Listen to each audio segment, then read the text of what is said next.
too.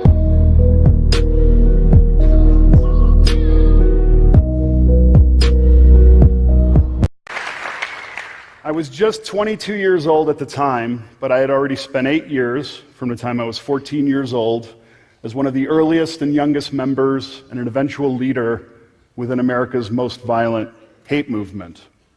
But I wasn't born into hate. In fact, it was quite the opposite. I had a relatively normal childhood. My parents are Italian immigrants who came to the United States in the mid-1960s and settled on the south side of Chicago, where they eventually met and opened a small beauty shop.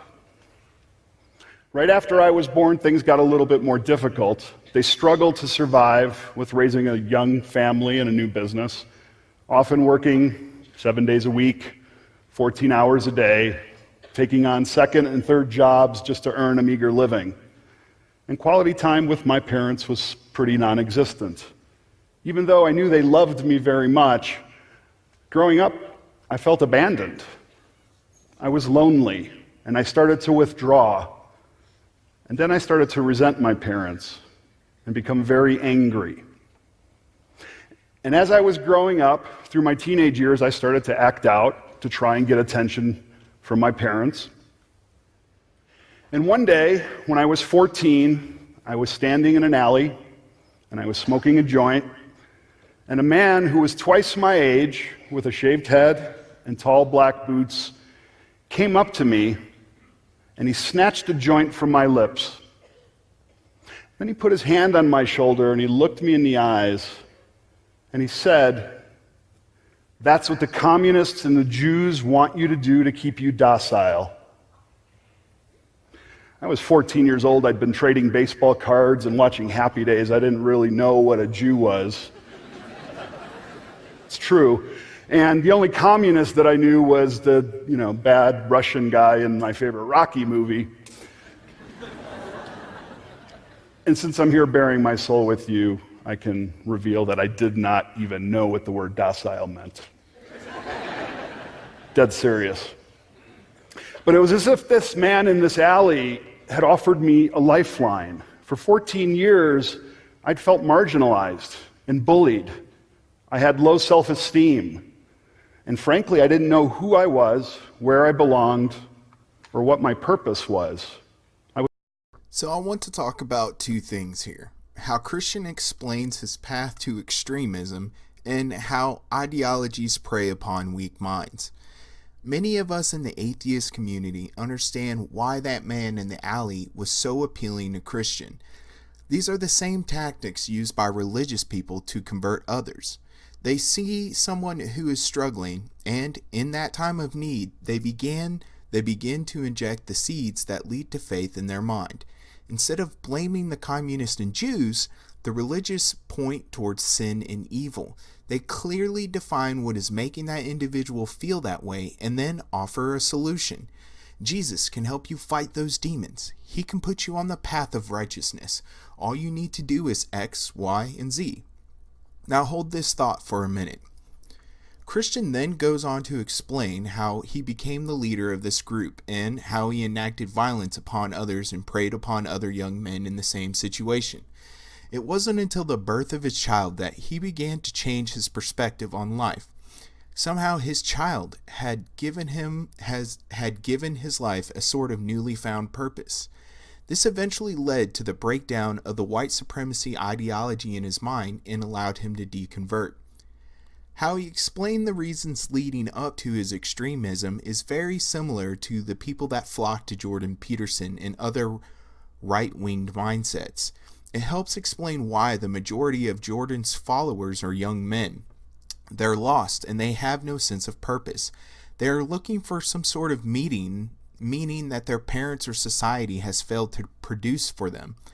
I'm not saying they are bad parents either. Christian described parents who just worked all the time in order to make ends meet. This is why Jordan's advice, such as clean your room, is so appealing to them. It's from an outside authority source beyond the existing ones they already resent. Jordan offers them a path and structure to develop the individual. From developing the individual, their place in society becomes clear. In his book, 12 Rules for Life, he clearly points out 12 things one can do in order to find some worth in today's society. He focuses on building the individual. 1. Stand up straight with your shoulders back. 2. Treat yourself someone like you are responsible for helping. 3. Make friends with people who want the best for you. 4. Compare yourself to who you were yesterday, not to who someone else is today. 5. Do not let your children do anything that makes you dislike them.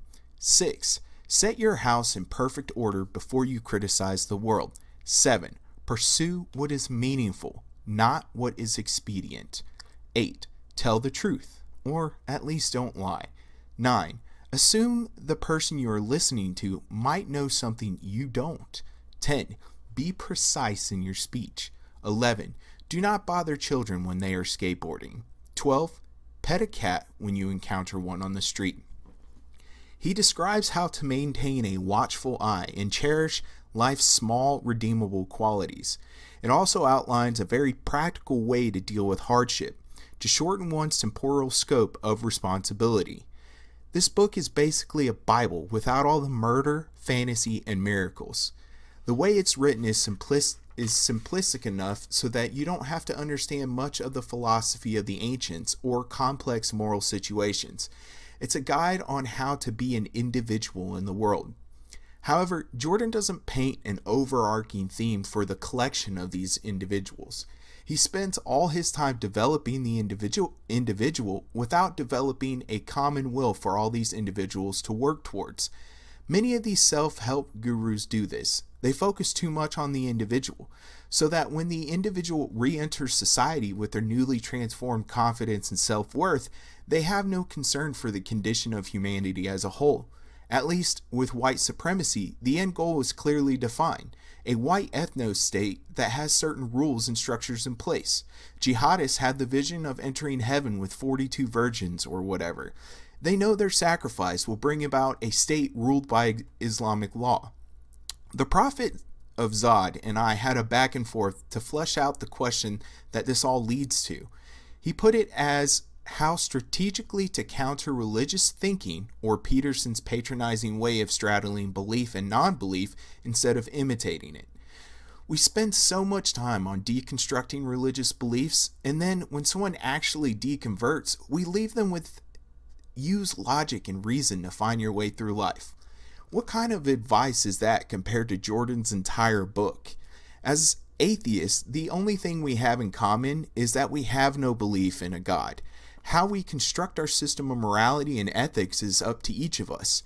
We are so very different in our ideologies beyond atheism.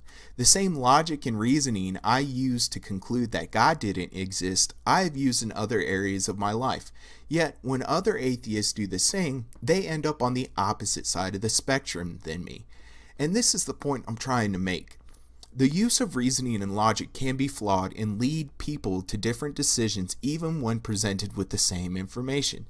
If all we do as a community is to deconvert and challenge religious ideologies, we leave an empty spot for something else to take hold.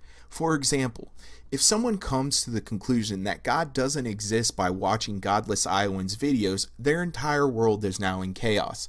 They must rebuild every thought that was based upon the premise of that religion. Some of these thoughts might not have a clear connection to another. So when this individual goes to find meaning or whatever to replace that, what if they find white supremacy instead? Or what if they find meaning in Ayn Rand? I plan on doing a video about why her ideologies are harmful later, but right now, let's focus on this. What does the atheist community offer to this individual like Jordan does? Logic and reason? Okay, well, they used logic and reason and concluded that blacks are no longer human beings. I know this is an extreme case, but what now? I remember that when I left the military, I was on my way down the rabbit hole. I didn't know who I was. I didn't have a place in society. Everything I had known was now gone. I was listening to Alex Jones regularly. I was interested in the Patriot movement and the Three Percenters. I thought the government was trying to kill me. I understand now that there was this hole left in the absence of the military, and I didn't know what to do. This, I feel, is the same place many new atheists are when they deconvert. So this is my question to the atheist community. What do we do, or what can we do about this? I feel we have an obligation to figure this out because people's lives depend on it.